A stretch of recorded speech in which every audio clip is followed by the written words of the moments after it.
আসসালামু আলাইকুম এভরিওয়ান, আশা করি আপনারা সকলে অনেক ভালো আছেন। তো আজকে আপনাদের মাঝে নতুন একটি ভিডিও নিয়ে হাজির হয়ে গেলাম। সেটি হচ্ছে উত্তরাধিকার সম্পত্তি আপনারা এক ক্লিকে বা কোনো ঝামেলা ছাড়াই আপনারা ভাগ বন্টন এই অ্যাপের মাধ্যমে করে নিতে পারবেন। অ্যাপটির নাম হচ্ছে DLRMS বা উত্তরাধিকার লিখে সার্চ দিলেই প্লে স্টোরে এসে যাবে।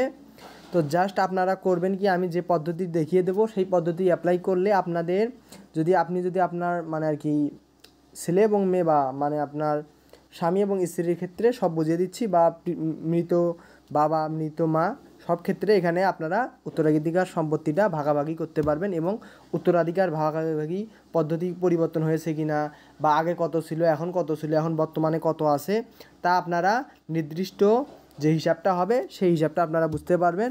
তো আমি এক ক্ষেত্রে দেখিয়ে দিচ্ছি। এখানে অনেকগুলো অপশনস আছে, দেখেন স্বামী স্ত্রী পিতা মৃত পুত্র, কন্যা মৃত কন্যা, পিতা মাতা, দাদা দাদি নানি এবং আপনার যেগুলো ভাই বোন আছে সৎ ভাই বোন, সেক্ষেত্রেও এক কথায় স্টেপ মাদারে আপনার যেগুলো আছে কোনো সমস্যা নেই, সবগুলো অপশনসই এখানে দেওয়া আছে।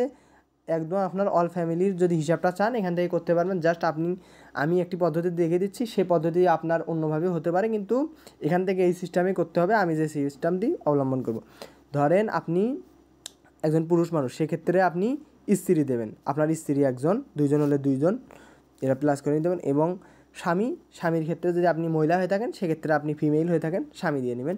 পুত্র যদি একজন থাকে একজন দিবেন, মৃত পুত্র যদি থাকে তাহলে দিয়ে নেবেন। একদম আপনাদেরকে ক্লিয়ার করে আমি বুঝিয়ে দেওয়ার চেষ্টা করবো ইনশাল্লাহ। কন্যা যদি থাকে সেক্ষেত্রে কন্যা দেবেন। তো আপনার যদি পিতা বেঁচে থাকে পিতা দিবেন, পিতা যদি বেঁচে থাকে আর কি। তো আমরা দেখি, আমি জাস্ট আপনাদের সিম্পল হিসেবটা বুঝিয়ে দিই। আপনার স্ত্রী আছে, ছেলে আছে এবং মেয়ে আছে, অথবা পিতা মারা গেছে বা মাতা মারা গেছে, বা যদি পিতা মাতা যদি আপনার বেঁচে থাকে সেক্ষেত্রে এখানে দেবেন। তো আমি আপনাদেরকে জাস্ট দেখিয়ে দিচ্ছি আপনাদের ধারণা দেওয়ার জন্য। জমির শতাংশ, জমি ধরেন হচ্ছে আপনার 1 একর দিলাম আমি, 100 শতক দিয়ে রাখলাম একটা দেখানোর ক্ষেত্রে। ধরেন মুদ্রা আমি এখানে দিয়ে রাখলাম আর দেখানোর ক্ষেত্রে আপনাকে একটা 10 লক্ষ টাকা অ্যামাউন্ট দেই, 10 লাখ টাকা। স্বর্ণ যদি থাকে সেক্ষেত্রে স্বর্ণ দিতে পারেন। এখানে আমি স্বর্ণ দিয়ে নিলাম, স্বর্ণ কথায় 12 ভরি দিয়ে নিলাম, বা আপনার 10 ভরি হতে পারে, 20 ভরি হতে পারে, ইভেন এর থেকেও বেশি হতে পারে। দেন তারপর এখানে ফলাফলে ক্লিক করবেন এখান থেকে। তো দেখেন একদম সোজা হিসাব এসে গিয়েছে উত্তরাধিকার বন্টনকৃত সম্পদের তালিকা। একটু বড় করে এবং ভিডিওটা একটু স্টুটা বেড়ে নিয়ে আপনি দেখার চেষ্টা করবেন, তাহলে একটু আপনার দেখতে সুবিধা হবে। আমি যখন ভিডিওটা ইউটিউবে দেখবেন আপনারা।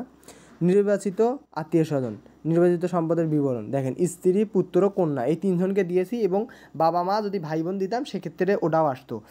দেখেন আত্মীয় আপনার এখানে আত্মীয় সিস্টেমটা দেখেন, স্ত্রী পুত্র আর কন্যা কে কতটুকু অংশ পাবে আপনি দেখতে যাচ্ছেন, বা আপনি বন্টন করে দিবেন দেখেন, বা আপনি ভাগ করে দেবেন উত্তরাধিকার হিসেবে যারা পায়।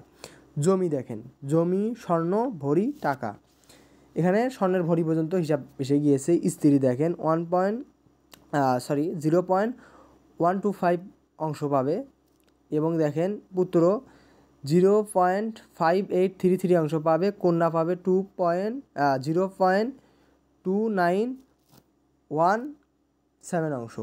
জমির হিসাবে যদি আসি, এখানে দেওয়া আছে 12.50, স্ত্রীর ক্ষেত্রে, পুত্রের ক্ষেত্রে দেওয়া আছে 58.33, আর এখানে দেওয়া আছে কন্যার ক্ষেত্রে 29.17। বুঝে গেছেন হিসাবটা। আর স্বর্ণের ভরিটা দেখেন এখানে 1.50 এবং পুত্রের ক্ষেত্রে 7.00 এবং কন্যা তার হাফ 3.50। টাকার ক্ষেত্রে দেখেন আমি 10 লক্ষ টাকার একটা অ্যামাউন্ট দিয়েছিলাম, কিন্তু স্ত্রী পাবে 1,25,000 টাকা। আপনার 1 কোটি থাকতে পারে, 10 কোটি থাকতে পারে, সেক্ষেত্রে আপনি আপনার হিসাবটা বসিয়ে হিসাবটা করে নেবেন। একদম সিম্পল একটা বিষয়, হয়তো বা আমার একটু হতে পারে, কিন্তু আপনারা এটা ক্ষমা দৃষ্টিতে দেখবেন। তো পুত্র দেখেন এখানে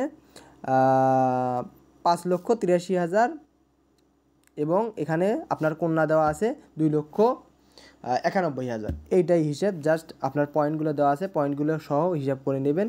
এবং এখানে দেখেন এই হিসাবটাই ছিল, এখানে যে হিসাবটা দেওয়া ছিল এটাই মূল হিসাব, আর এখানে কোনো অংশ নেই। এবং একজন স্বামীর 8 ভাগের 1 অংশ পায় হচ্ছে আপনার স্ত্রী পাবে। তো এটি মূল হিসাব ছিল আজকের ভিডিওতে, এটি ছিল। সুস্থ থাকবেন, ভালো থাকবেন। উত্তরাধিকার সম্পর্কে আপনাদেরকে বুঝিয়ে দিলাম।